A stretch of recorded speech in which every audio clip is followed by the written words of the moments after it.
ان څلرمه سوره ده په مدینه منوره کې را نازله شوې ده. 108 مبارک آیاتونه لري.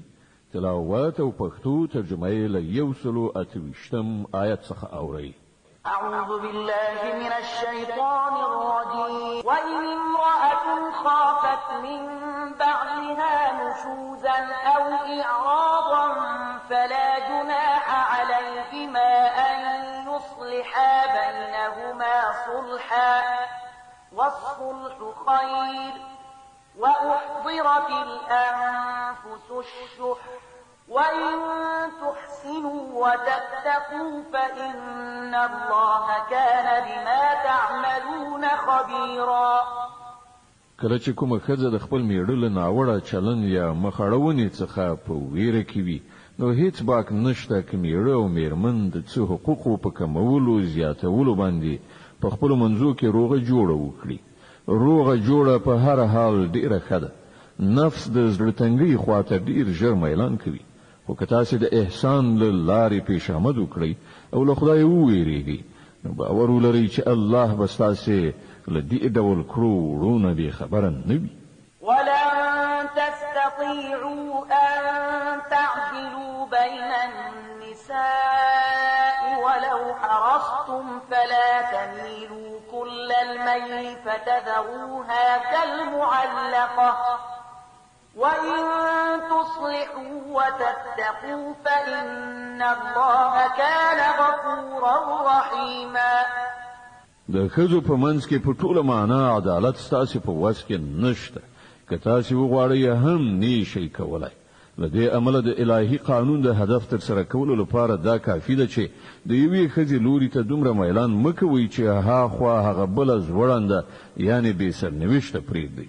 که تاسو خپل کړو وړو سم کړئ او له الله نه په ویره کې اوسئ نو الله تیریدونکی او رحم درونکی دی. وإن يتفرقا يغن الله كلا من سعته وكان الله واسعا حكيما.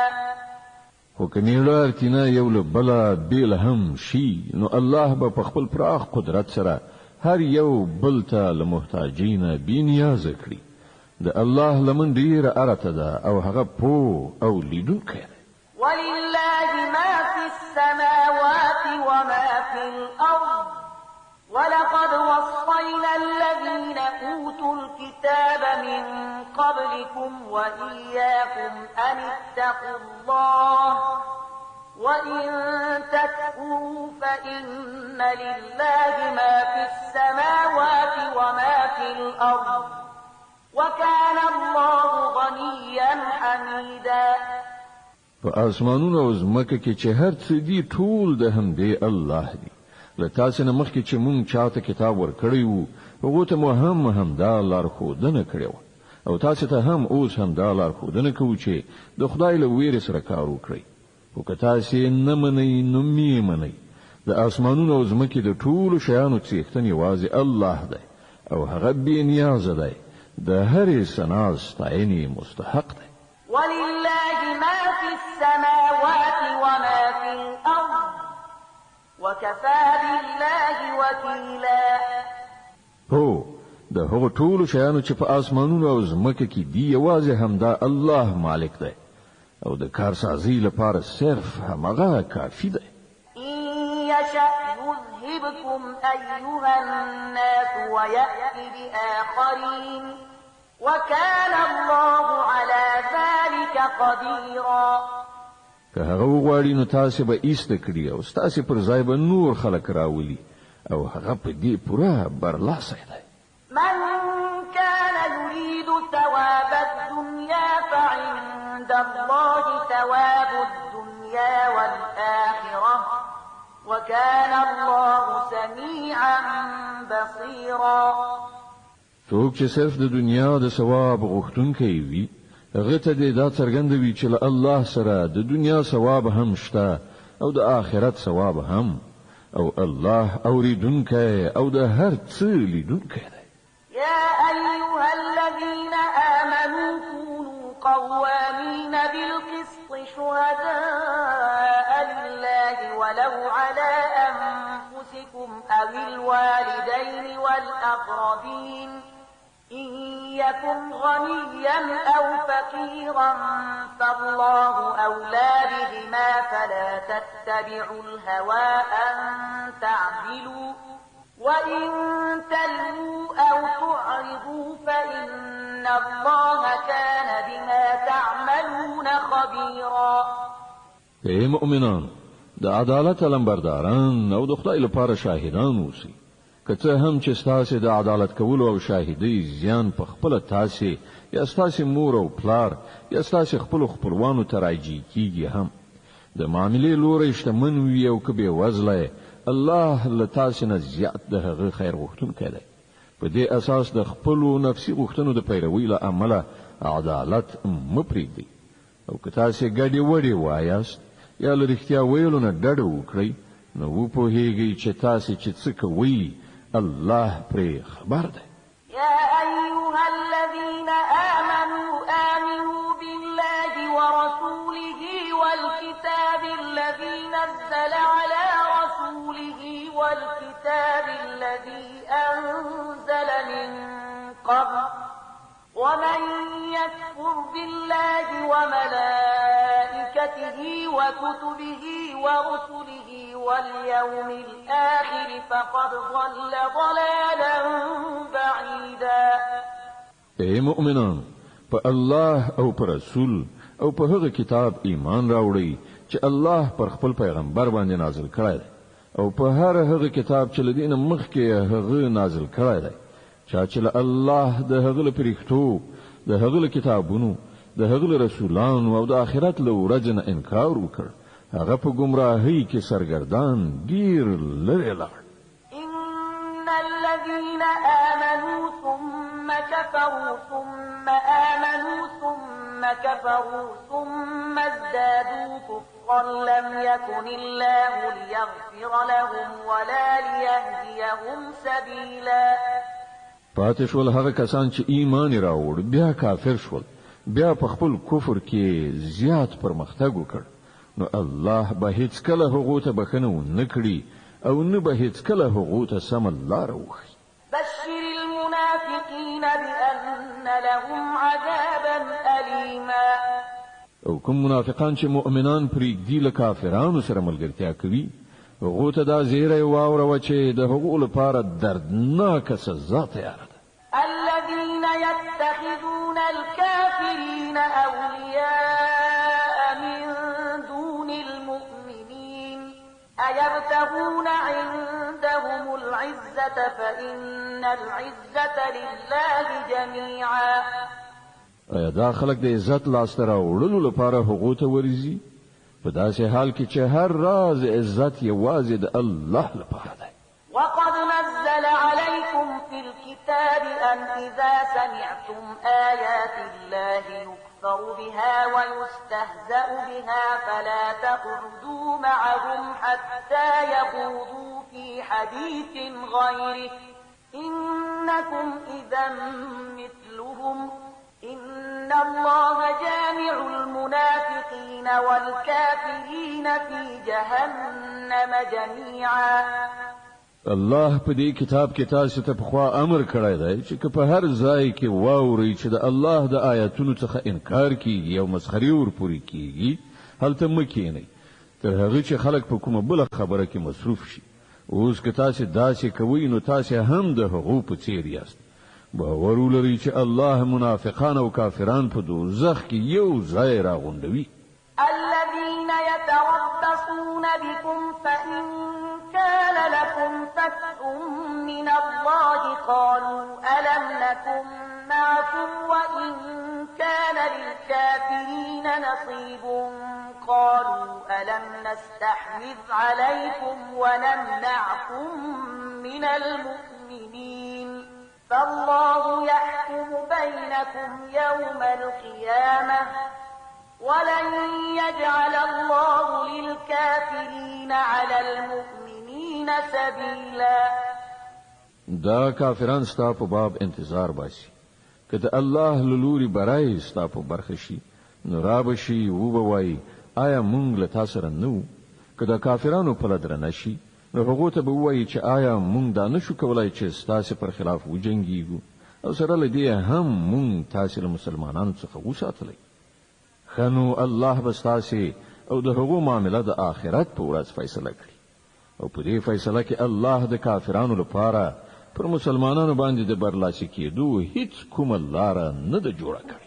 إن المنافقين يخادعون الله وهو خادعهم وإذا قاموا إلى الصلاة قاموا كسالى يراءون الناس ولا يذكرون الله إلا قليلا مذبذبين بين ذلك لا إلى هؤلاء ولا إلى هؤلاء ومن يضلل الله فلن تجد له سبيلا. دا منافقان له الله سره د غلونې کار کوي په داسې حال کې چې په حقیقت کې الله غوی په غلیدنه کې غورځولي دي. کله چې دوی لمانځه ته پاتېږي نو صرف خلکو ته د ښودنې لپاره په بې میلۍ سره پاتېږي او خدای ډیر لږ یادوي. د کفر او اسلام په منځ کې حیران او زړه نازړه دي، نه پورا دی خواته دي نه پورا ها خواته.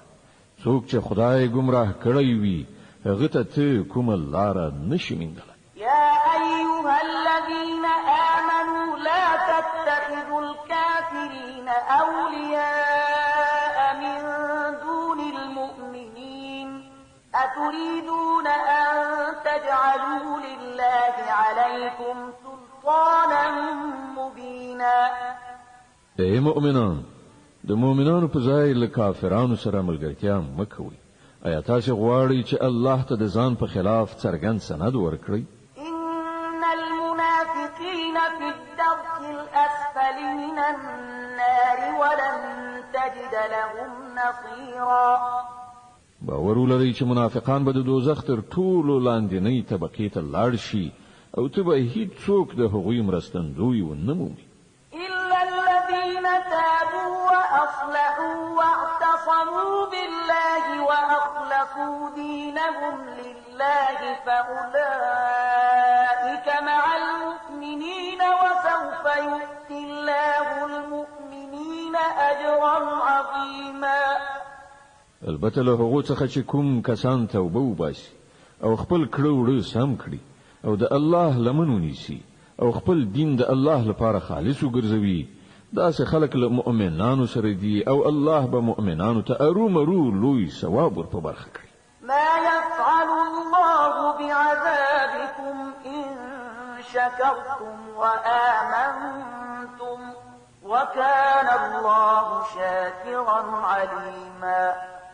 که تاسو شکر کوونکي بندگان اوسئ او د ایمان لار غوره کړئ نو د خدای په دې کې څه دي چې ارومرو دې سزا درکړي.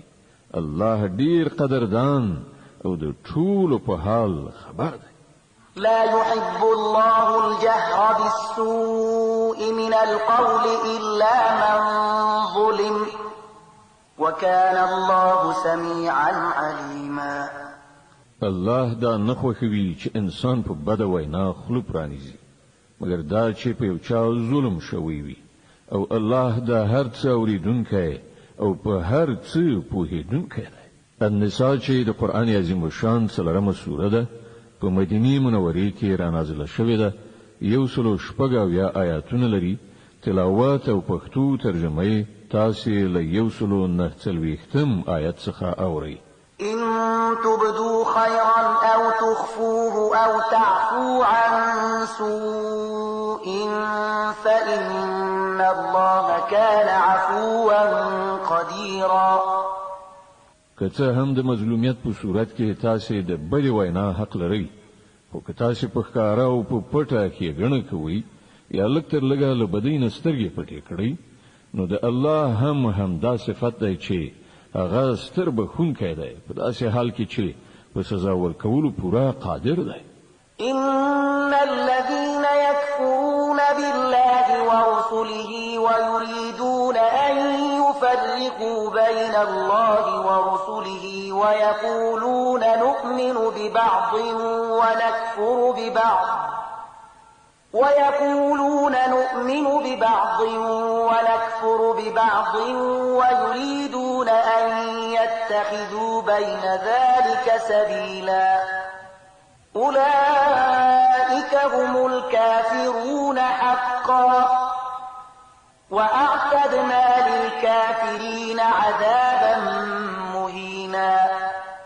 کوم خلک چې په الله او د هغه په پیغمبرانو کافر کیږي او غواړي چې د خدای او د هغه د پیغمبرانو په منځ کې توپیر وکړي او وایي چې موږ به ځینې ومنو او ځینې به ونه منو او د کفر او ایمان په منځ کې د یوې لارې د ویستلو اراده لري، هغوی ټول پاخه کافران دي او د داسې کافرانو لپاره موږ هغه عذاب تیار کړی چې د هغو رسوا کوونکی او سپکوونکی به وي. والذين آمنوا بالله ورسله ولم يفرقوا بين أحد منهم أولئك سوف يؤتيهم أجورهم وكان الله غفورا رحيما. د دې پر خلاف کوم کسان چې الله او د هغه ټول پیغمبران ومني او د هغو ترمنځ توپیر ونه کړي، هغو ته به مونږ رومرو د هغو ثواب ورکړو او الله ډیر لوی تیریدونکی او رحم کوونکی دی. يسألك أهل الكتاب أن تنزل عليهم كتابا من السماء فقد سألوا موسى أكبر من ذلك فقالوا أرنا الله جهرة فأخذتهم الصاعقة بظلمهم ثم اتخذوا العجل من بعد ما جاءتهم البينات فعفونا عن ذلك وآتينا موسى سلطانا مبينا. دا اهل کتاب کنن له تا څخه غوښتنه کوي چې له اسمان څخه کومه لیکنه پر هغو نازله کړه، نو له دې نه ډېرې غټې مجرمانه غوښتنې دوی مخکې له موسی څخه کړي. هغه ته دوی ویلي و چې موږ ته په څرګند ډول خدای راوښیه او د همدې سرکشي له امله په ناڅاپي توګه پرې تندر رالوېدلی. بیا دوی خوسکی خپل معبود ونیو په داسې حال کې چې دوی ښکاره څرګندې نښې نښانې لیدلې وي. د هغې له پاسه هم موږ له دې ورتیر شو او موږ موسی ته ښکاره فرمان یعنې غلبه ورکړه. ورفعنا فوقهم الطور بميثاقهم وقلنا لهم ادخلوا الباب سجدا وقلنا لهم لا تعدوا في السبت وأخذنا منهم ميثاقا غليظا. او په دې خلکو مو د تور غر راپورته کړل، اینه مو د هغه فرمان د اطاعت وعده واخیستله. موږ دوی ته امر وکړ چې په دروازه کې سجده کوونکي نه نوځي. موږ دوی ته وویل چې د شنبې په ورځ د کبانو په ښکار سره تیری مه کوئ او په هغه باندې موږ له دوی نه کلکه وعده واخیستله. فبما نقضهم ميثاقهم وكفرهم بآيات الله وقتلهم الأنبياء بغير حق وقولهم قلوبنا غلف بل طبع الله عليها بكفرهم فلا يؤمنون إلا قليلا. په پای کې د دوی د وعدې ماتولو له امله او له دې کبله چې دوی د الله آیاتونه دروغ وګڼل او یو شمېر پیغمبران په ناحقه ووژل او تر دې پورې وویل چې زموږ زړونه پوښل شوي دي. په داسې حال کې چې په حقیقت کې د دوی د باطل پرستیو په سبب الله د دوی په زړونو مهر لګولی دی او له همدې امله دوی ډېر لږ ایمان راوړي. وبكفرهم وقولهم على مريم بهتانا عظيما وقولهم إنا قتلنا المسيح عيسى ابن مريم رسول الله وما قتلوه وما صلبوه ولكن شبه لهم وإن الذين اختلفوا فيه لفي شك منه ما لهم به من علم إلا اتباع الظن وما قتلوه يقينا بل رفعه الله إليه وكان الله عزيزا حكيما. بیا په خپل کفر کې دومره پرمختګ وکړ چې پر مریم یې غټ بهتان ولګاو او په خپل ویل چې مونږ د الله پیغمبر مسیح عیسی بن مریم وژلای دی. حال دا چې د واقعیت لمخې هغه نه هغه وژلای او نه په دار زړولای دی، بلکې موضوع د هغو لپاره مشتبه وګرځول شو او کوم خلکو چې د هغه په باب اختلاف کړی دی هغه هم په اصل کې په شک کې لیدلی دي. له هغو سره په دې باره کې هیڅ علم نشته دی، صرف د ګمان پیروي ده. هغوی په یقیني توګه مسیح نه دی وژلی بلکې الله هغه خپل لوري ته اوچت کړ. الله ډیر زیات زورور او د حکمت څښتن دی. وَإِن مِّنْ أَهْلِ الْكِتَابِ إِلَّا لَيُؤْمِنَنَّ بِهِ قَبْلَ مَوْتِهِ وَيَوْمَ الْقِيَامَةِ يَكُونُ عَلَيْهِمْ شَهِيدًا. او له اهل کتابونو به هیڅوک داسې نوي چې د هغه مرګ نه مخکې پر هغه ایمان را نوړي او د قیامت په ورځ به هغه پر هغه شاهدي وایي. فبظلم من الذين هادوا حرمنا عليهم طيبات أحلت لهم وبصدهم عن سبيل الله كثيرا وأخذهم الربا وقد نهوا عنه وأكلهم أموال الناس بالباطل وأعتدنا للكافرين منهم عذابا أليما. لنډه دا چې د دې يهودي ګرځیدونکو د همدې ظالمانه چارچلن پر اساس او په دې اساس چې دوی د خدای له لارې څخه ډیر زیات منکول کوي او سود اخلي چې له هغه نه دوی منکړای شوی او په ناروا توګه د خلکو مالونه خوري. موږ پر دوی زیاتره هغه پاک شیان حرام کړل چې مخکې ورته حلال او کوم خلک چې له دوی څخه کافران دي د هغو لپاره موږ دردناک عذاب تیار کړی دی. لكن الراسخون في العلم منهم والمؤمنون يؤمنون بما أنزل إليك وما أنزل من قبلك والمقيمين الصلاة والمؤتون الزكاة والمؤمنون بالله واليوم الآخر أولئك سنؤتيهم أجرا عظيما. خو په هغو کې چې څوک د پاخه علم خاوندان دي او ایمان لرونکي دي هغوی ټول پر هغه هدایت ایمان راوړي چې ستا لوري ته نازل کړی شوی دی او په هغه چې له تا څخه مخکې نازل کړی شوی دغه ډول ایمان راوړونکو او د لمانځه او زکات ادا کوونکو او پر الله او د آخرت په ورځ رښتینی عقیده لرونکو خلکو ته به مونږ ارومرو ستر ثواب ور په برخه کړو. إنا أوحينا إليك كما أوحينا إلى نوح والنبيين من بعده وأوحينا إلى إبراهيم وإسماعيل وإسحاق ويعقوب وأوحينا إلى إبراهيم وإسماعيل وإسحاق ويعقوب والأسباط وعيسى وأيوب ويونس وهارون وسليمان وآتينا داود زبورا. اے محمد صلی الله علیه وسلم مونږ ته په همغه شان وحی لګلې ده لکه چې نوح علی السلام او له هغه وروسته پیغمبرانو ته ملګری و.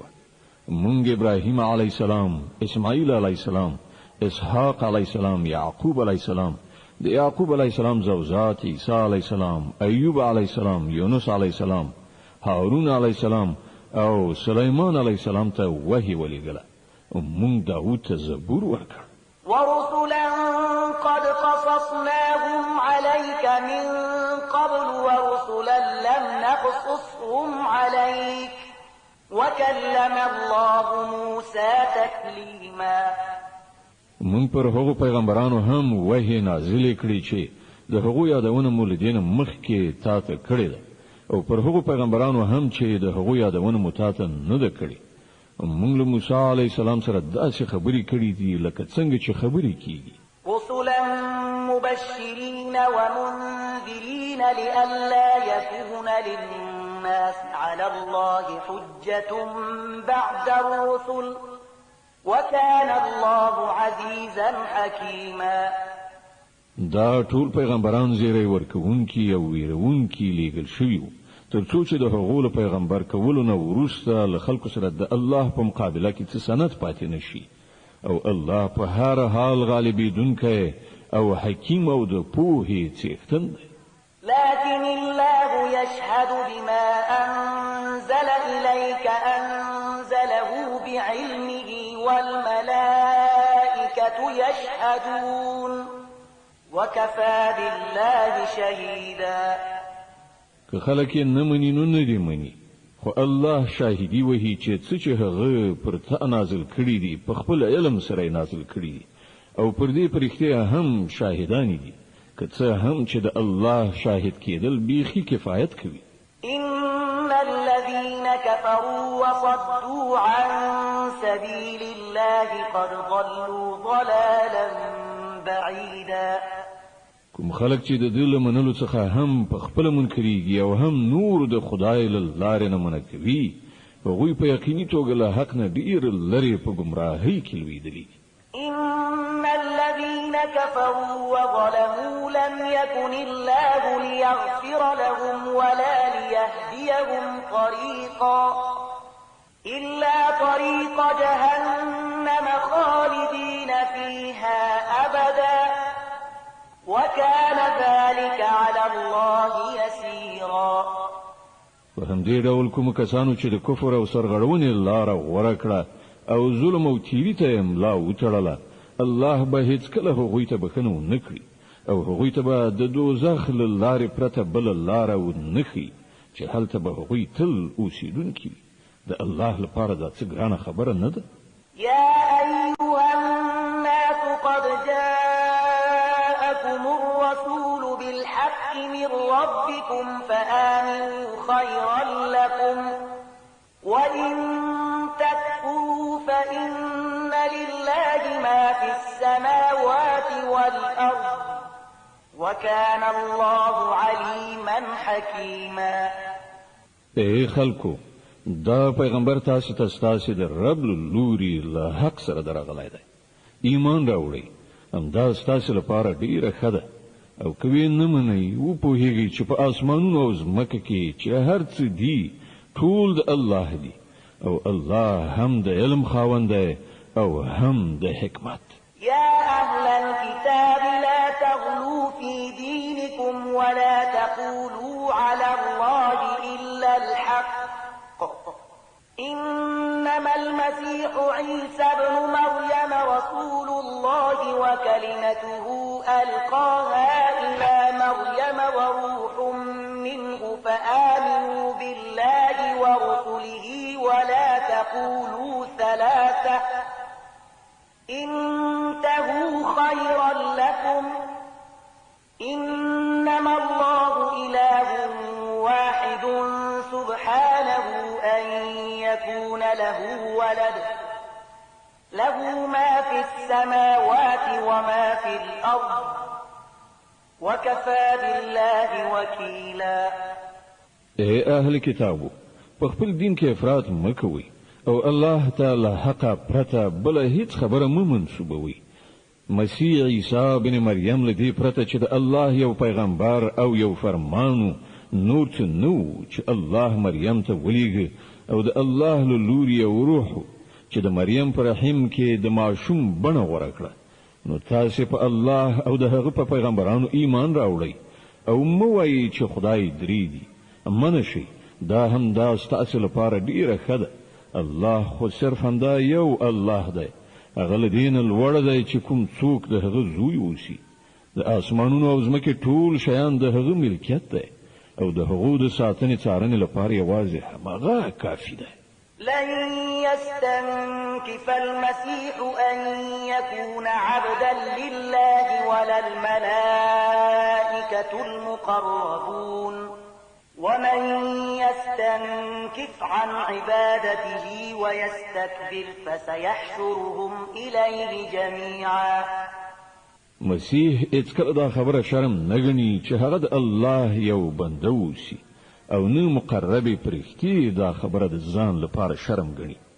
که څوک د الله بندگی د ځان لپاره شرم ګڼي او لویی کوي نو یو وخت به راشي چې الله ټول را ایثار کړي خپل مخې ته ودروي. فأما الذين آمنوا وعملوا الصالحات فيوفيهم أجورهم ويزيدهم من فضله وأما الذين استنكفوا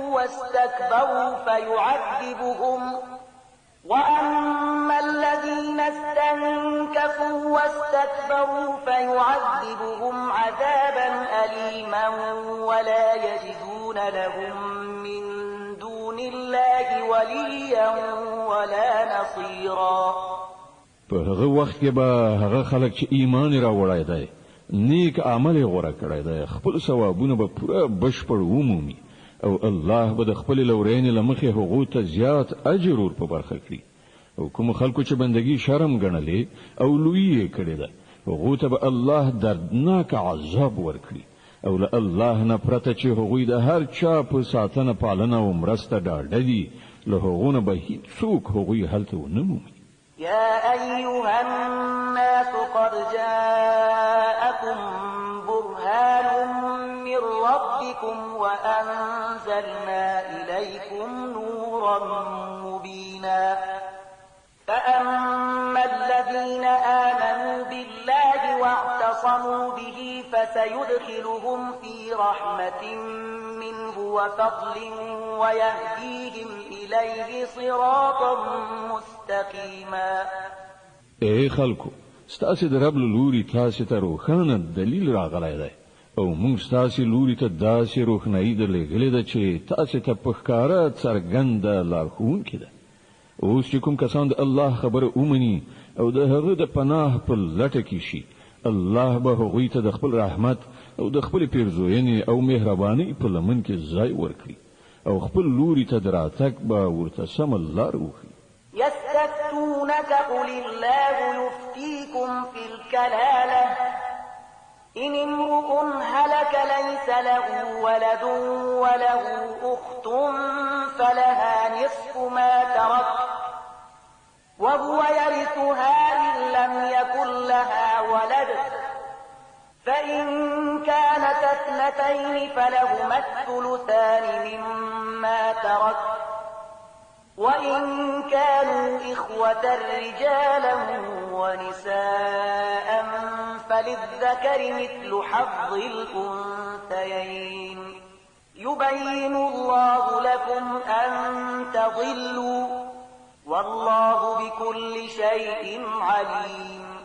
خلق له تاسو څخه د کلاله په باب فتوا غواړي ووایه الله تاسو ته فتوا درکوي که څوک بیا اولاد عمري او د هغه یو خور وي نو هغه به د هغه نیمایي ترکه واخلي او که خور بیا اولاد عمري نو ورور به د هغه وارث وي. که د مړي وارثان دوه خويندې وي نو هغوی به د ترکې له دریو نه د دوو برخو حقداري وي او که ډیر ورونه خويندې وي نو د هر نارینه به د هرې ښځې په تناسب دوه چنده برخه وي. الله تاسو ته حکمونه تشریح کوي تر څو چې تاسو لار ورکې نشئ او الله په هر شي پوه دی. المائده چې د قرآن عظیم شان 5مه سوره ده په مدینه منوره کې را نازله شوې ده 120 آیاتونه لري. تلاوت او پښتو ترجمه تاسو له لومړي آیت څخه اورئ. بسم الله الرحمن الرحیم. د الله په نوم چې ډیر زیات مهربان پورا رحم لرونکی دی. يا أيها الذين آمنوا أوفوا بالعقود أحلت لكم بهيمة الأنعام إلا ما يتلى عليكم غير محل الصيد وأنتم حرم إن الله يحكم ما يريد. اے مؤمنانو د بندیزونو پورا مراعات وکړئ. ستاسو لپاره د څارویو ټول ډولونه حلال وګرځول شول پرته له هغو چې وړاندې به تاسو ته وښودل شي خو د احرام په حال کې ښکار کول ځان ته مه روا کوئ. بېشکه الله چې څه غواړي حکم کوي. يا أيها الذين آمنوا لا تحلوا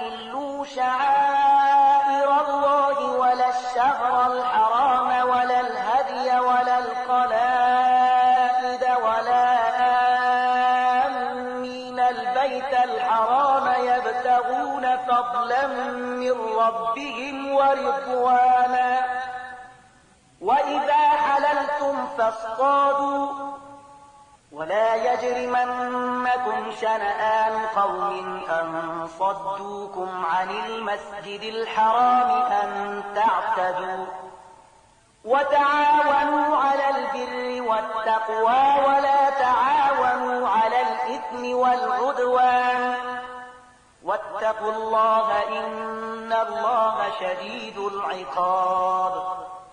اے مؤمنان، د خدای پالنې د نښو نښانو بې حرمتي مه کوئ.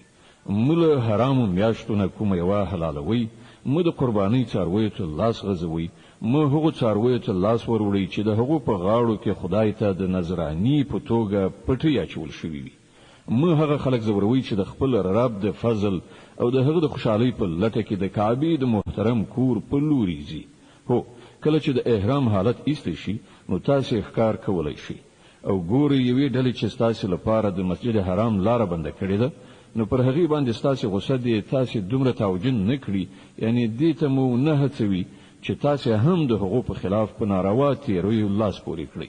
نه، کوم کارونه چې د نیکۍ او خدای پالنې دي په هغو کې له ټولو سره مرسته وکړئ، او کوم کارونه چې د ګناه او تیری دي په هغو کې د هیڅ چا ملاتړ مه کوئ.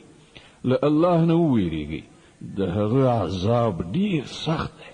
حرمت عليكم الميتة والدم ولحم الخنزير وما أهل لغير الله به والمنخنقة والموقوذة والمتردية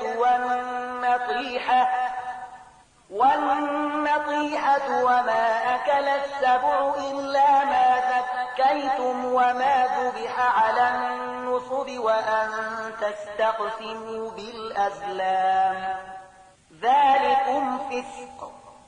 اليوم يئس الذين كفروا من دينكم فلا تخشوهم واخشون اليوم أكملت لكم دينكم وأتممت عليكم نعمتي ورضيت لكم الإسلام دينا فمن اضطر في مخمصة غير متجانف لإثم فإن الله غفور رحيم.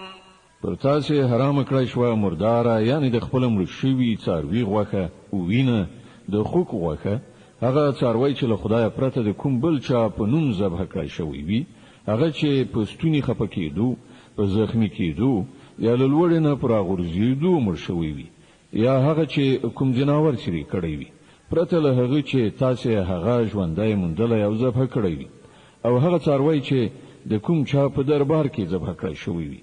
همدارنګه دا هم ستاسې لپاره ناروا ده چې د فال د غشو په وسیله خپل اقبال وګورئ. دا ټول کارونه فسق دي. نن کافران ستاسې د دین لخوا پوره ناامیده شوي دي، نو تاسې له هغو څخه مه ویریږئ، بلکې له ما نه وویریږئ. نن ما ستاسې دین ستاسې لپاره بشپړ کړی دی او خپل نعمت مې پر تاسې پوره کړی دی، او ستاسې لپاره مې اسلام ستاسې د دین په توګه منظور کړی دی. له دې کبله د حلالو او حرامو کوم بندیزونه چې پر تاسې لګول شوي دي د هغو مراعات وکړئ. البته څوک چې له لوږې نه اړو ګرځي، له هغو نه څه شی وخوري بې له دې چې د ګناه خواته یې میلان وي، نو بېشکه چې الله بخونکی او رحم کوونکی دی. يسألونك ماذا أحل لهم قل أحل لكم الطيبات وما علمتم من الجوارح مكلبين تعلمونهن مما علمكم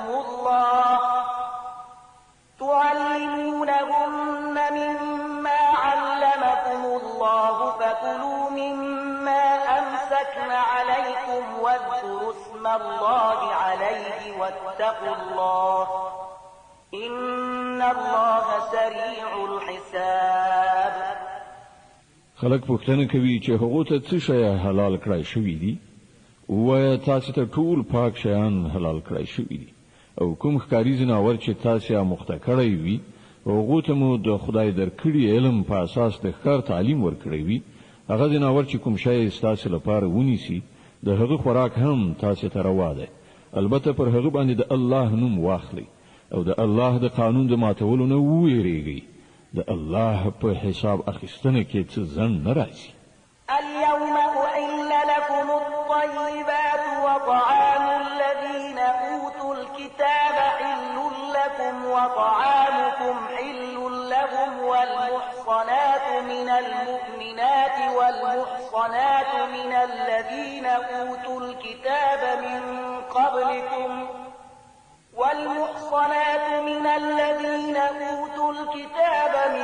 قبلكم إذا آتيتموهن أجورهن محصنين غير مسافحين ولا متخذي أخدان ومن يكفر بالإيمان فقد حبط عمله وهو في الآخرة من الخاسرين. نن ستاسو لپاره ټول پاک شیان حلال کړی شوي دي. د اهل کتابو خواړه ستاسو لپاره حلال دي او ستاسو خواړه د هغو لپاره حلال دي. او پاک لمنې ښځې هم ستاسو لپاره حلال دي که هغوی د مؤمنانو له ډلې څخه وي یا له هغو قومونو څخه چې هغو ته له تاسو نه مخکې کتاب ورکړی شوی په دې شرط چې تاسو د هغو مهر ورکړئ په نکاح کې د هغوی ساتونکي اوسئ، نه دا چې په آزاد شهوترانۍ لاس پورې کړئ یا په پټه په غلا یاراني وکړئ. او چا چې د ایمان پر تګلاره باندې لتلو نه انکار وکړ نو د هغه د ژوند ټول کړه وړه به بابیزه یعنی ضایع شي او هغه به په آخرت کې تش لاسه بېوزلی وي. يا أيها الذين آمنوا إذا قمتم إلى الصلاة فاغسلوا وجوهكم وأيديكم إلى المرافق وامسحوا برؤوسكم وأرجلكم إلى الكعبين وإن كنتم جنبا فاطهروا وإن كنتم مرضى أو على سفر أو جاء أحد منكم من الغائط أو لامستم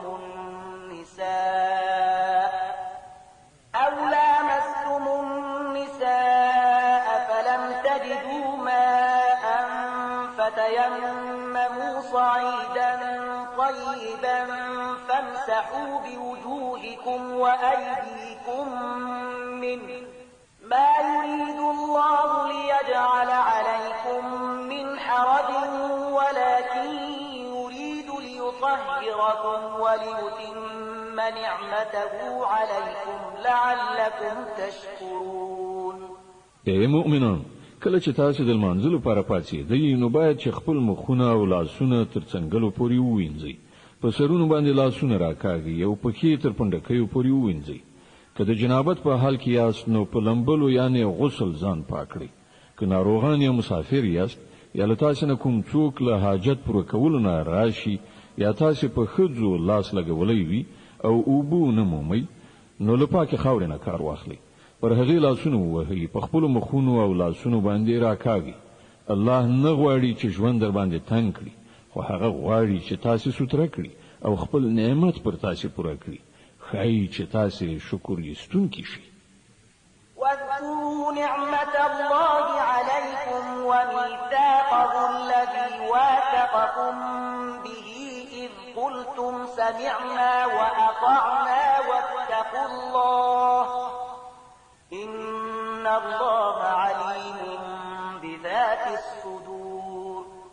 الله چې تاسو ته کوم نعمت درکړی دی هغه په یاد ساتئ او هغه پوخ لوز او تړون مه هېروئ چې له هغه سره تاسو کړی دی، یعنی ستاسو دا وینا چې مونږ واورېدل او اطاعت مو ومانه. له الله نه وویریږئ، الله ان د زړونو په رازونو پوهیږي. يا أيها الذين آمنوا كونوا قوامين لله شهداء بالقسط ولا يجرمنكم شنآن قوم على ألا تعدلوا اعدلوا هو أقرب للتقوى واتقوا الله إن الله خبير بما تعملون. اے مؤمنان، د الله لپاره پرختین ولی ولاړ او د عادل شاهدان اوسئ. د کومې ډلې دښمني دي تاسې دومره راونه پاروي چې له عدالت نه واوړئ عدالت وکړئ دا د خدای ویریدنې سره نږدې اړیکه لري د الله له ویرې سره کار کوئ هر څه چې تاسې کوئ الله پرې پوره خبر دی وعد الله الذين آمنوا وعملوا الصالحات لهم مغفرة وأجر عظيم والذين كفروا وكذبوا بآياتنا أولئك أصحاب الجحيم کوم کسان چې ایمان راوړي او غوره عملونه سرته رسوي الله له هغو سره وعده کړی ده چې د هغو له ګناهونو څخه به تیریدنه وشي او هغو ته به ستر ثواب ور په برخه شي پاتې شول هغه خلک چې کافر شي او د الله آیاتونه دروغ وګڼي نو هغوی دوزخ ته تلونکي دي يا أيها الذين آمنوا اذكروا نعمة الله عليكم إذ هم قوم أن يبسطوا إليكم أيديهم فكف أيديهم عنكم واتقوا الله وعلى الله فليتوكل المؤمنون اے مؤمنان د الله هغه احسان در یاد کړئ چې هغه پر تاسو کړای دی چې یوې ډلې تاسو ته د لاس غزونې اراده کړې و خو الله پر تاسو باندې د هغو لاسونه پورته کولو ته پرې نه ښودل د الله نه په ویریدو کار کوونکي اوسئ د ایمان خاوندان باید په الله باندې ډاډ وي ولقد أخذ الله ميثاق بني إسرائيل وبعثنا منهم 12 نقيبا وقال الله إني معكم لئن أقمتم الصلاة وآتيتم الزكاة وآمنتم برسلي وعزرتموهم وأقرضتم الله قرضا حسنا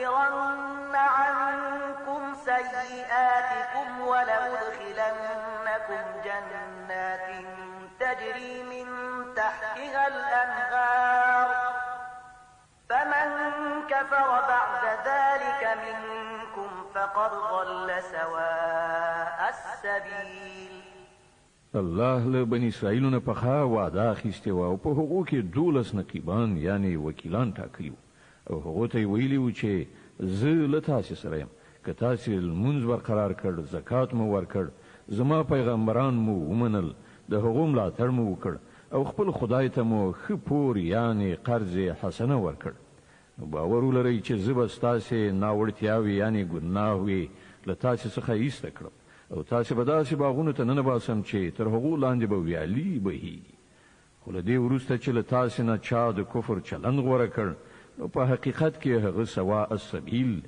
یعنی سم لاره ورکه کړه فبما نقضهم ميثاقهم لعناهم وجعلنا قلوبهم قاسية يحرفون الكلم عن مواضعه ونسوا حظا مما ذكروا به ولا تزال تطلع على خائنة منهم إلا قليلا منهم فاعف عنهم واصفح إن الله يحب المحسنين بیا دا د حقوق خپل وعده ماتولو چې د هغې له امله موږ هغوی له خپل رحمت څخه لرې وغورځول او د هغو زړونه مو سخت کړل اوس د هغو حال دا دی چې الفاظ سرچپه اړوي له یو ډول خبرې نه بل ډول خبره جوړوي کومه ښوونه چې هغو ته شوې وه د هغو زیاته برخه یې هیره کړې ده او هره ورځ تاسو ته د هغو یو نه یو خیانت څرګندېږي له هغو څخه ډېر لږ کسان له دې عیب څخه ژغورل شوي دي نو کله چې دغه حالت رسیدلی دي نو چې هر ډول بدعملي وکړي د همغه هیله ورڅخه کیږي نو له دې عمله هغوی ته بخښنه وکړه او د هغو له حرکتونو څخه سترګې پټوونکی اوسه الله هغه خلق خوښوي چې د احسان چارچلند لري ومن الذين قالوا إنا نصارى أخذنا ميثاقهم فنسوا حظا مما ذكروا به فأغرينا بينهم العداوة والبغضاء إلى يوم القيامة سوف ينبئهم الله بما كانوا يصنعون. په همدې ډول موږ له هغو خلکو څخه هم پخه وعده اخیستې وه چې هغه ویلي وو چې موږ نصارا یو، خو هغو ته هم چې کوم درس ورکړی شوی وو د هغه زیاته برخه هغو هیره کړه. په پای کې موږ د هغو په منځ کې تر قیامته پورې د دښمنۍ او په خپلو کې د تاو تریخوالي تخم وکړ، او ارومرو به یو وخت راشي چې الله هغو ته وښیي چې هغوی په دنیا کې څه جوړ کړي دي. يا أهل الكتاب قد جاءكم رسولنا يبين لكم كثيرا مما كنتم تخفون من الكتاب ويعفو عن كثير. قد جاءكم من الله نور وكتاب مبين يهدي به الله من اتبع رضوانه سبل السلام ويخرجهم من الظلمات إلى النور بإذنه ويهديهم إلى صراط مستقيم. ای اهل کتابو، زمون پیغمبر تاسو ته راغلی دی چې تاسو ته د الهي کتاب زیاتره هغه خبرې لوڅوي، یعنی برملا کوي چې تاسو ور باندې پرده وړوله، او له ډیرو خبرونو درتیریږي هم. تاسو ته د الله له لوري روښنايي راغلی ده، او یو داسې حق خوښونکی کتاب چې د هغه په وسیله الله تعالی هغو خلکو ته چې د هغه د رضا غوښتونکي دي د سلامتیا لارې ښیي، او په خپل امر سره هغوی له ترږمیو څخه راباسي، د رڼا لوري ته یې راولي، او د سمې لارې په لوري د هغو رهبري کوي. لقد كفر الذين قالوا إن الله هو المسيح ابن مريم قل فمن يملك من الله شيئا إن أراد أن يهلك المسيح ابن مريم وأمه ومن في الأرض جميعا ولله ملك السماوات والأرض وما بينهما يخلق ما يشاء والله على كل شيء قدير. هغه کسان په یقیني توګه کافر شول چې وی ویل همدا مسیح بن مریم خدای دی. ای محمد، دوی ته وایي چې که خدای وغواړي چې مسیح بن مریم د هغه مور او د ځمکې ټول اوسیدونکي هلاک کړي، نو څوک کولی شي چې هغه له دغې ارادې نه منع کړی شي؟ الله خود ځمکې او د اسمانونو او د ټولو هغو شیانو څښتن دی چې د ځمکې او اسمانونو په منځ کې میندل کیږي. هر څه چې غواړي هستوي، او هغه په هر څه قادر دی. وقالت اليهود والنصارى نحن أبناء الله وأحباؤه قل فلم يعذبكم بذنوبكم بل أنتم بشر ممن خلق يغفر لمن يشاء ويعذب من يشاء ولله ملك السماوات والأرض وما بينهما وإليه المصير. يهوديان او نصارا وایي چې موږ د الله زامن او د هغه ډیر ګران دوستان یو. له هغو نه پوښتنه وکړه، نو هغه ستاسې په ګناهونو تاسې ته سزا ولې درکوي؟ په حقیقت کې تاسې هم همغسې انسانان یاست لکه چې نور انسانان خدای پیدا کړي. هغه چې چاته وغواړي بخښنه کوي، او چاته چې خوښه شي سزا ورکوي. ځمکه او اسمان او د هغه ټول موجودات د هغه ملکیت دی، او د هغه لوري ته د ټولو ورتګ دی. يا أهل الكتاب قد جاءكم رسولنا يبين لكم على فترة من الرسل أن تقولوا ما جاءنا من بشير ولا نذير فقد جاءكم بشير ونذير والله على كل شيء قدير. ای اهل کتابو، زموږ دا پیغمبر په داسې وخت کې تاسو ته راغلی دی او دین په څرګنده توګه درښیي چې له یوې مودې راهیسې د پیغمبرانو د راتګ لړۍ بنده وه.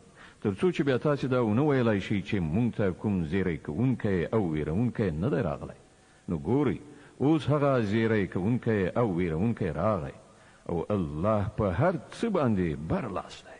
وإذ قال موسى لقومه يا قوم اذكروا نعمة الله عليكم إذ جعل فيكم أنبياء وجعلكم ملوكا وآتاكم ما لم يؤت أحدا من العالمين.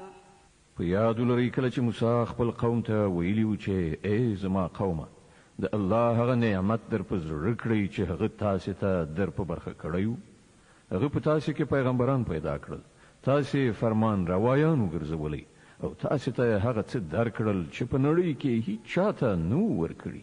يا قوم ادخلوا الأرض المقدسة التي كتب الله لكم ولا ترتدوا على أدباركم فتنقلبوا خاسرين. ای قومه هغه سپېڅلې ځمکې ته ننوځئ چې الله ستاسو لپاره لیکلې ده، پر شا مه اوړئ که نه نو ناکام او نامراده به وګرځئ. قالوا يا موسى إن فيها قوما جبارين وإنا لن ندخلها حتى يخرجوا منها فإن يخرجوا منها فإنا داخلون. هغوی په جواب کې وویل ای موسی هلته خو ډیر زورور خلک اوسېږي، موږ به هیڅکله هلته لاړ نه شو تر څو چې هغوی له هغه ځایه ونه وځي.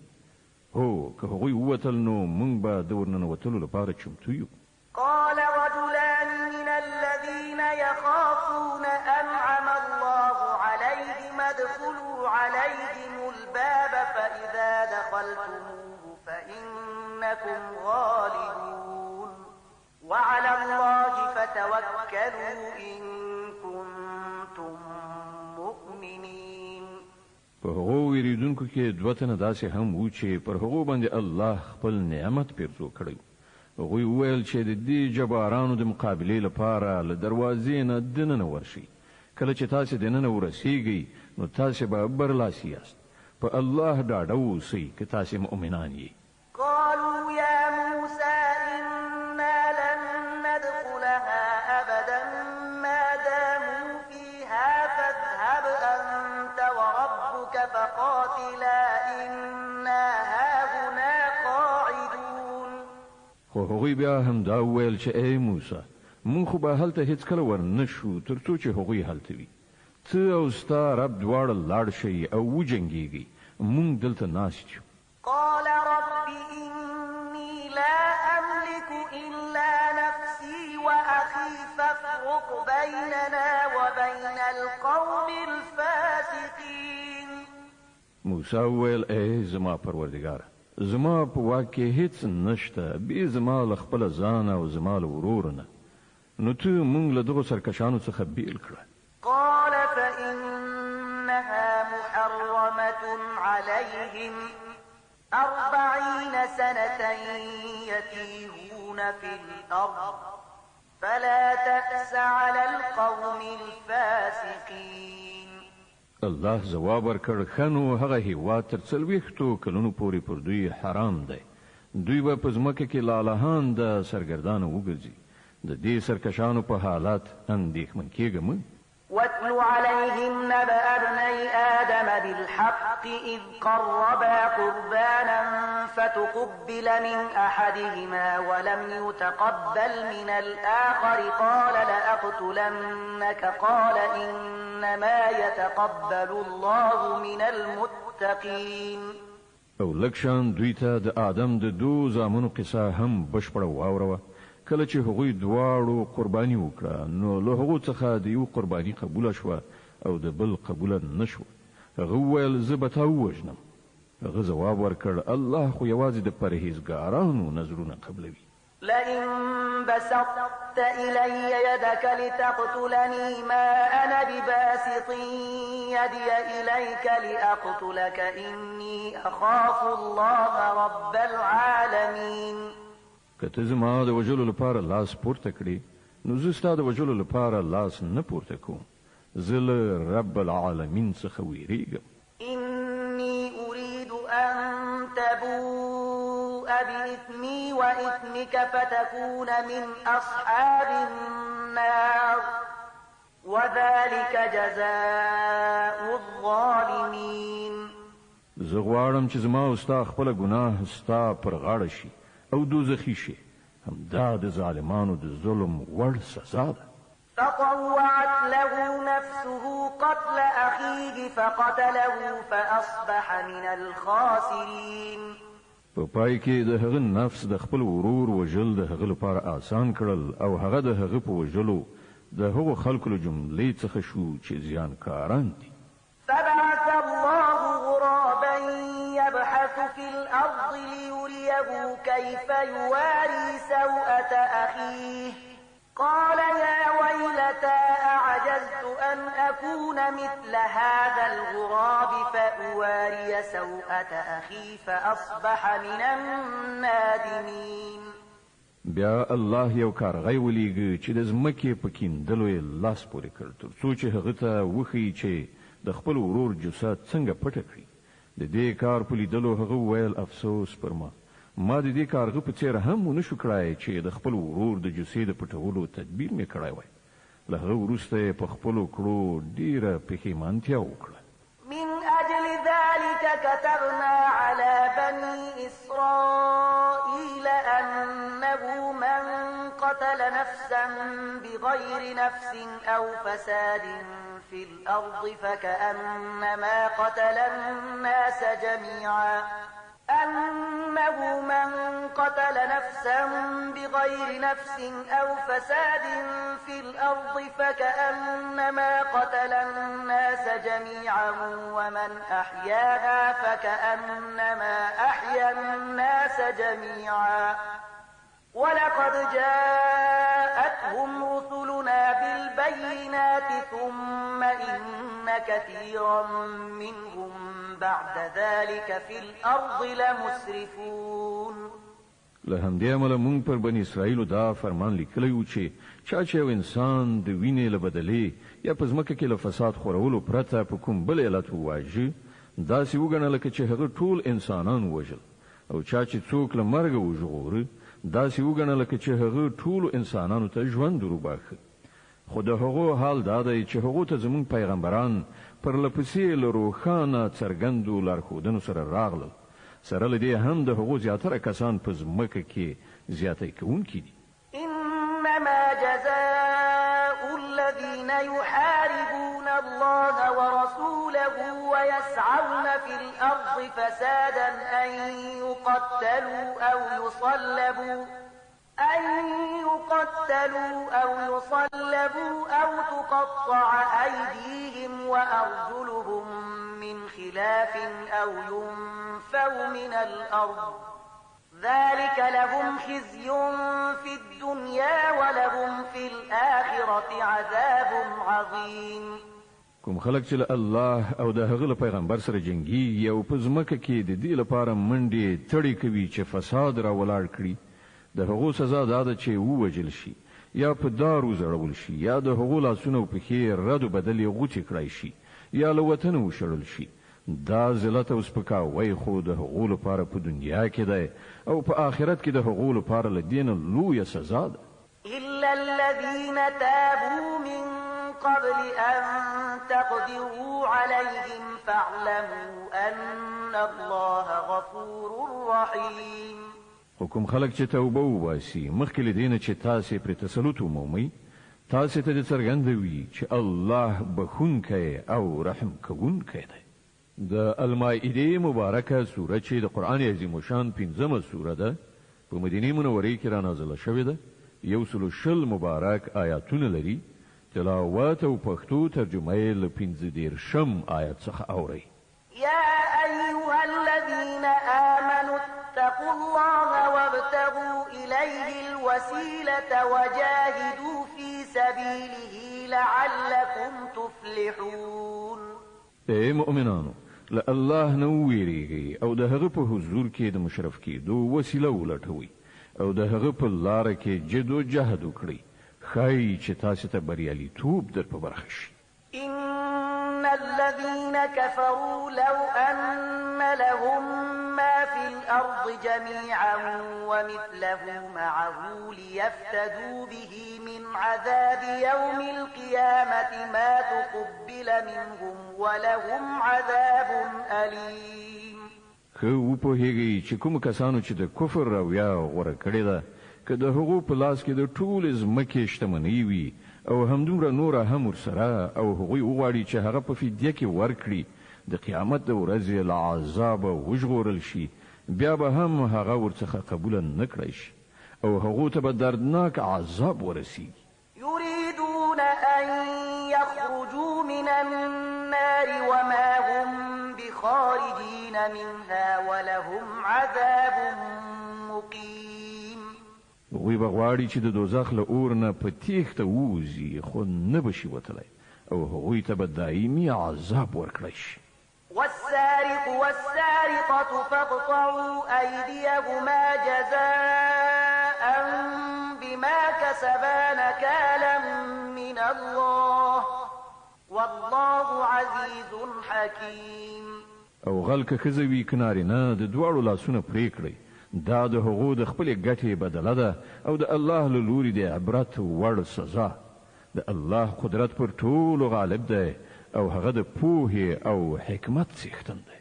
فمن تاب من بعد ظلمه وأصلح فإن الله يتوب عليه إن الله غفور رحيم. نو څوک چې له ظلم کولو نه وروسته توبه وباسي او ځان اصلاح کړي نو د الله د پیرزوینې نظر به بیا د هغه خواته واوړي. الله ډیر بخونکی او رحم کوونکی دی. ألم تعلم أن الله له ملك السماوات والأرض يعذب من يشاء ويغفر لمن يشاء والله على كل شيء قدير. آیات نه پوهیږي چې الله د ځمکې او اسمانونو د سلطنت څښتن دی. چاته چې خوښه شي سزا ورکوي او چاته چې خوښه شي بخښنه کوي. هغه د هر څه واکمن دی. يا أيها الرسول لا يحزنك الذين يسارعون في الكفر من الذين قالوا آمنا بأفواههم ولم تؤمن قلوبهم ومن الذين هادوا سماعون للكذب سماعون لقوم آخرين لم يأتوك يحرفون الكلم من بعد مواضعه يقولون إن أوتيتم هذا فخذوه وإن لم تؤتوه فاحذروا ومن يرد الله فتنته فلن تملك له من الله شيئا أولئك الذين لم يرد الله أن يطهر قلوبهم لهم في الدنيا خزي ولهم في الآخرة عذاب عظيم. ای پیغمبره هغه خلک د ستا د زوریدو باعث نه وي چې د کفر په لاره کې چټک ګامونه اوچتوي. که هغوی له هغو کسانو څخه وي چې په خوله وایي موږ ایمان راوړی دی خو د زړه له کومې ایمان نه دی راوړی یا له هغو کسانو څخه وي چې یهودیان شوي دي چې د هغو حال دا دی چې د دروغو لپاره غوږ دي او د نورو خلکو لپاره چې تا ته هیڅ کله نه دي راغلي غوږ باسي ګرځي راګرځي سره له دې چې د کتاب الله د الفاظو صحیح ځایونه ټاکلي دي د هغو معناوې له یو ځای نه بل ځای ته اړوي رااړوي او خلکو ته وایي چې که تاسې ته دا حکم درکړ شي نو ویې منئ که نه نو مې منئ. الله چې په فتنه کې د چا د غورځولو اراده کړې وي د الله له مؤاخذې څخه د هغه د ژغورلو لپاره ته هیڅ نشي کولی. دا هغه کسان دي چې الله د دوی د زړونو پاکول نه دي غوښتي. د دوی لپاره په دنیا کې رسوایی ده او په آخرت کې سخت عذاب. سماعون للكذب أكالون للسحت فإن جاءوك فاحكم بينهم أو أعرض عنهم وإن تعرض فأعرض عنهم فلن يضروك شيئا وإن حكمت فاحكم بينهم بالقسط إن الله يحب المقسطين. دوی د دروغ اوریدونکي او د حرام مال خوړونکي دي. نو که دوی تاته د خپل دعوو په وړاندې کولو راشي نو تاته واک درکول کیږي که دې خوښه وي د هغو فیصله وکړه او که نه نو انکار وکړه.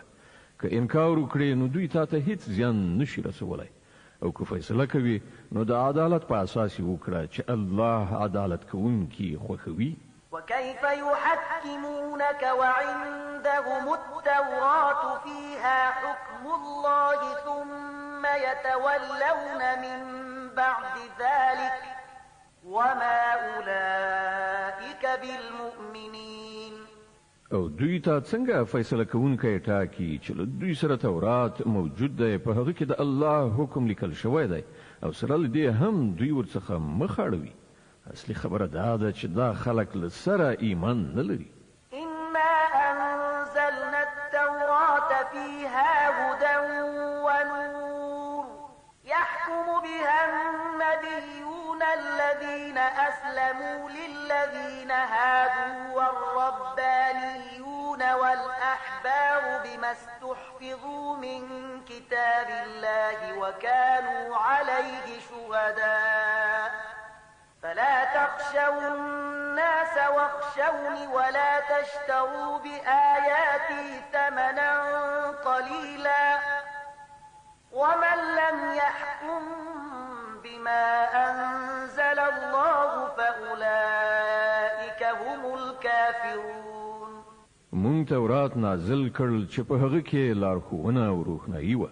ټولو پیغمبرانو چې مسلمانانو د همغه سره سمې د دغو کسانو چارې چې يهوديان شوي وو فیصلې کولې او په همدې شان خدای پالونکو او احبارو یعنی رباني عالمانو هم د فیصلو مدار همغه ټاکلی ځکه چې هغوی ته د الله د کتاب د ساتنې مسؤلیت په غاړه شوی او پر هغه باندې هغوی شاهدان. نو اے د يهودو ډلې تاسو له خلکو نه مو ویریږئ بلکې له ما نه ویریږئ او د لګي لګي بدلی اخیستلو په مقابل کې زما د آیتونو پلورل پریږدئ. کوم خلک چې د الله د نازل کړي قانون سره سمې فیصلې ونه کړي همغوی کافران دي.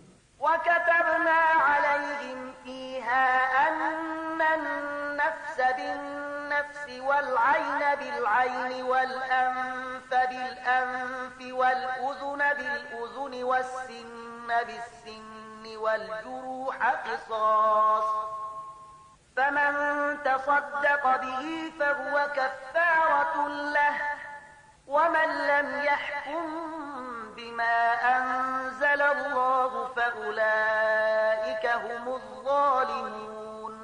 په تورات کې مونږ پر يهوديانو دا حکم لیکلی و چې د نفس په بدل کې نفس، د سترګې په بدل کې سترګه، د پزې په بدل کې پزه، د غوږ په بدل کې غوږ، د غاښ په بدل کې غاښ او د ټولو زخمونو لپاره برابره بدله.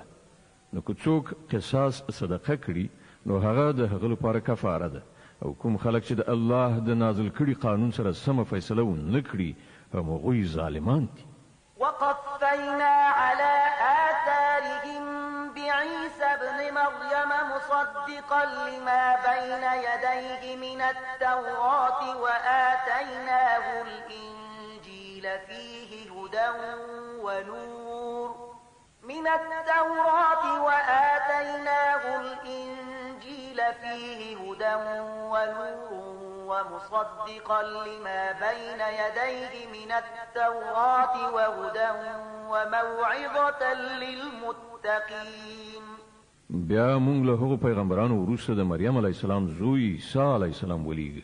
له تورات نه چې کوم شی د هغه په وړاندې موجود د هغه ریښتینه کوونکی او مونږ هغه ته انجیل ورکړ چې په هغه کې لارښوونه او روښنايي وه او هغه هم د تورات د هغه څه چې په هغه وخت کې موجود و ریښتینی کوونکی او له خدای نه د ویریدونکو خلکو لپاره له سره تر پایه هدایت او نصیحت.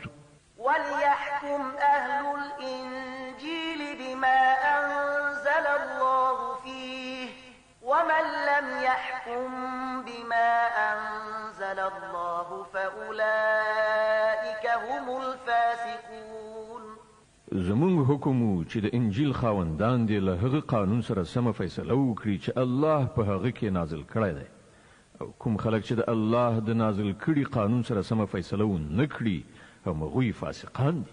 وأنزلنا إليك الكتاب بالحق مصدقا لما بين يديه من الكتاب ومهيمنا عليه فاحكم بينهم بما أنزل الله ولا تتبع أهواءهم عما جاءك من الحق لكل جعلنا منكم شرعة ومنهاجا ولو شاء الله لجعلكم أمة واحدة ولكن ليبلوكم فيما آتاكم فاستبقوا الخيرات إلى الله مرجعكم جميعا فينبئكم بما كنتم فيه تختلفون. او اے محمد مونږ ته دا کتاب درلېږلی چې په حق راغلی دی او له کتاب څخه چې څه د په وړاندې موجود دي د هغو رښتینی کوونکی او د هغو ساتونکی او محافظ دی. نو له دې کبله ته د خدای د نازل کړي قانون سره سمې د خلکو چارې فیصله کړه او کوم حق چې تا ته راغلی دی له هغه نه په مخ اړولو سره د هغو د غوښتنو پیروي مه کوه. مونږ له تاسې نه د هر یو لپاره یو شریعت او یو عملي تګلاره ټاکلې ده. که څه هم چې که ستاسې خدای غوښتلي وای نو تاسې ټول یو امت هم جوړولی شوی، خو هغه دا د دې لپاره وکړل چې څه شی چې تاسې ته درکړي دي په هغه کې تاسې وازمایي. نو په غوره چارو کې یو له بل نه د وړاندې کېدو هڅه وکړئ. په پای کې ستاسې ټولو د خدای لوري ته ورګرځېدل دي. بیا به هغه تاسې ته اصلي حقیقت چې تاسې پکې اختلاف کوئ دروښي. وأن احكم بينهم بما أنزل الله ولا تتبع أهواءهم واحذرهم أن يفتنوك عن بعض ما أنزل الله إليك فإن تولوا فاعلم أنما يريد الله أن يصيبهم ببعض ذنوبهم وإن كثيرا من الناس لفاسقون. اے محمد ته د الله د نازل کړي قانون سره سمه د دې خلکو د چارو فیصله وکړه او د هغو د خواهشاتو پیروي مه کوه. پام کوه چې دا خلک تا په فتنه کې وانه چوي. یوه ذره قدر دې هم له هغه هدایت نه اوښتی ونه مومي چې خدای تا ته درلېږلی دی. نو که دوی ورڅخه مخ واړوي نو وپوهېږه چې الله د دوی د ځینو ګناهونو په مجازات کې په غم کې د دوی د اخته کولو اراده کړې ده او دا حقیقت دی چې له دې خلکو نه زیاتره فاسقان دي.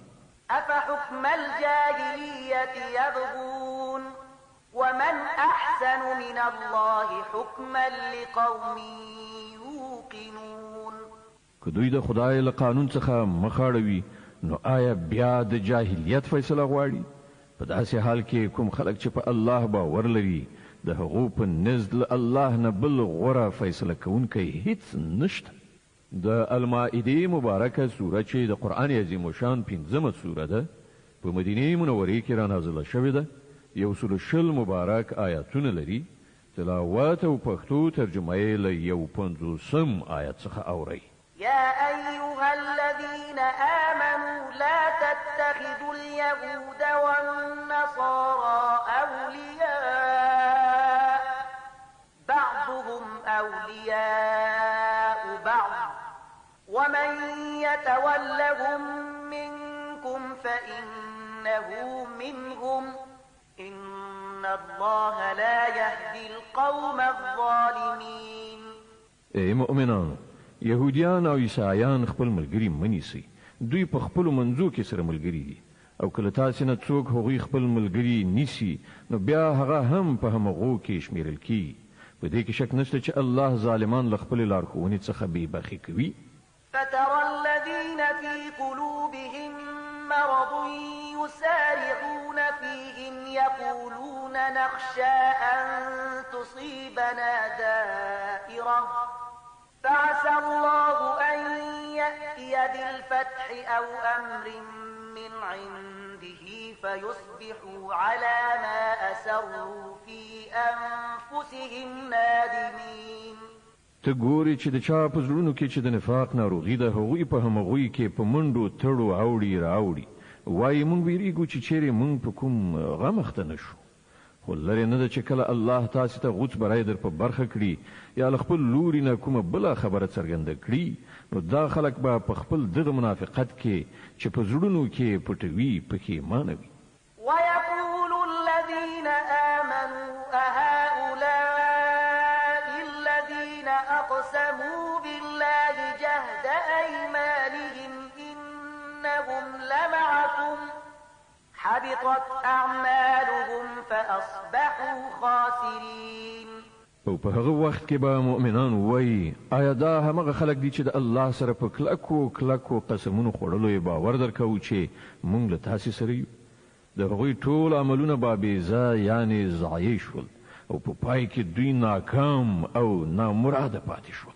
يا أيها الذين آمنوا من يرتد منكم عن دينه فسوف يأتي الله بقوم يحبهم ويحبونه أذلة على المؤمنين أعزة على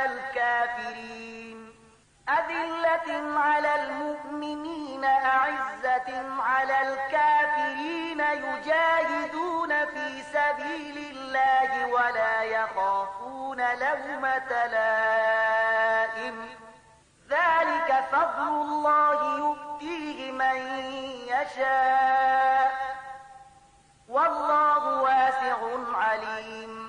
اے مؤمنانو کله تاسې نه څوک له خپل دین نه واوړي نو وادي وړي الله به نور ډیر داسې خلک پیدا کړي چې الله ته ګران وي او الله هغوی ته ګران وي چې له مؤمنانو سره به نرمي کوي او پر کافرانو سختی چې د الله په لار کې به جد او جهد وکړي او د هیڅ ملامتونکي له پړې اچولو نه ونه ویریږي.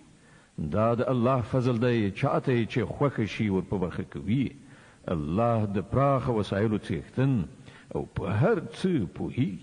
إنما وليكم الله ورسوله والذين آمنوا الذين يقيمون الصلاة ويؤتون الزكاة وهم راكعون ومن يتول الله ورسوله والذين آمنوا فإن حزب الله هم الغالبون.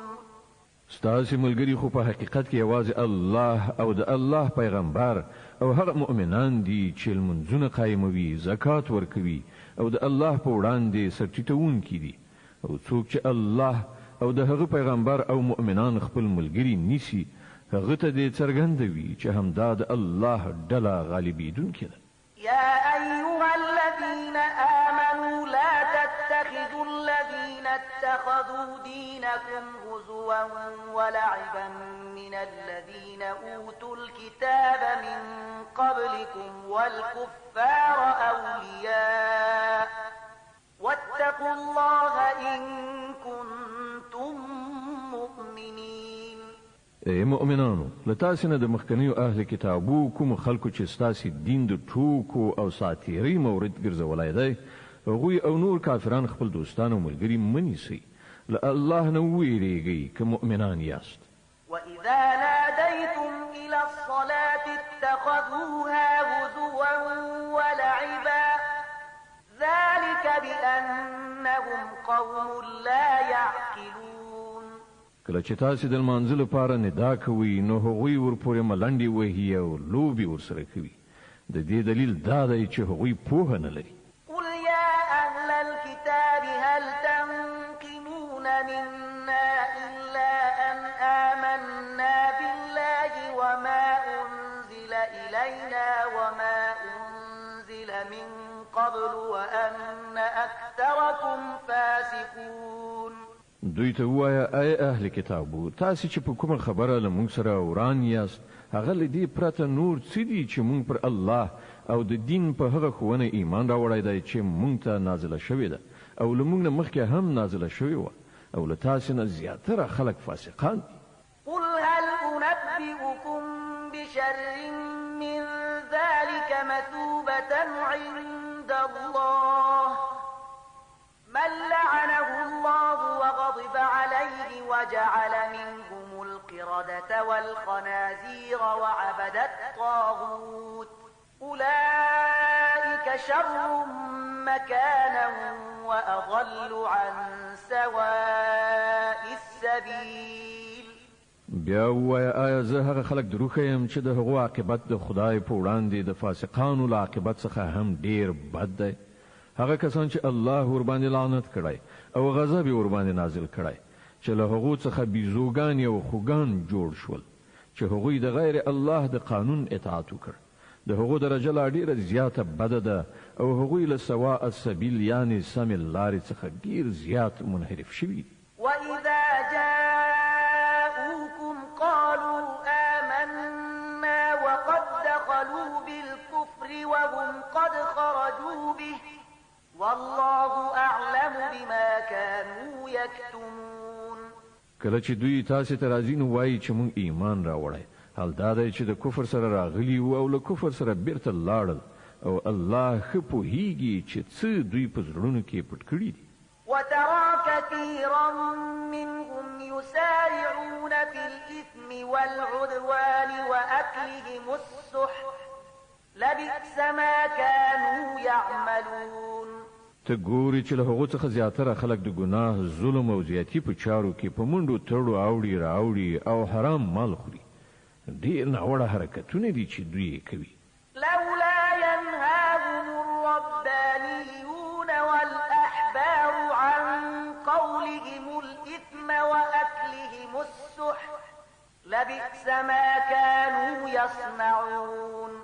ولی د دوی علما او روحانیون په ګناه باندې دوی له ژبې خوځولو او د حرامو له خوړلو څخه نه منع کوي. په باوري توګه د ژوند ډېره بده کارنامه ده چې هغوی تیاروي.